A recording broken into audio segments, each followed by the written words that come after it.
Cooperative housing سوسائٹیوں کے تنازعات میں اینٹی کرپشن پنجاب کا انکوائری کا اختیار لاہور ہائی کورٹ میں چیلنج کر دیا گیا ہے۔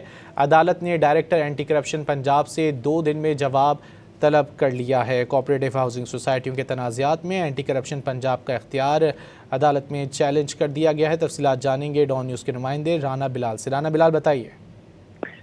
آج دیکھیں کوآپریٹو ہاؤسنگ سوسائٹیوں کے تنازعات میں اینٹی کرپشن پنجاب کا انکوائری کا جو اختیار ہے اسے لاہور ہائی کورٹ میں چیلنج کر دیا ہے۔ لاہور ہائی کورٹ نے ڈائریکٹر اینٹی کرپشن پنجاب سے 2 دن میں تحریری جواب طلب کر لیا ہے۔ لاہور ہائی کورٹ کے جسٹس محمد جواد ظفر نے نجی کوآپریٹو سوسائٹی کے جنرل سیکرٹری شیخ صداقت کی اس درخواست پر سماعت کی۔ درخواست گزار کی جانب سے میاں داؤد ایڈوکیٹ عدالت میں پیش ہوئے اور انہوں نے یہ موقف اختیار کیا کہ اینٹی کرپشن لاہور نے ایک عادی شکایت کنندہ کی درخواست پر سوسائٹی کے خلاف ایک انکوائری رجسٹرڈ کی ہے، جبکہ اینٹی کرپشن کو کوآپریٹو ہاؤسنگ سوسائٹیوں کے تنازعات میں مداخلت کا اختیار ہی نہیں ہے۔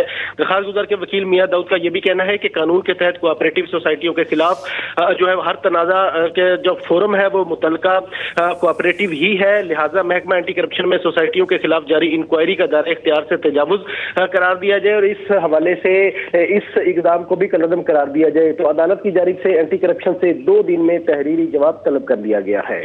جی بہت شکریہ رانا بلال ان تفصیلات کے لیے۔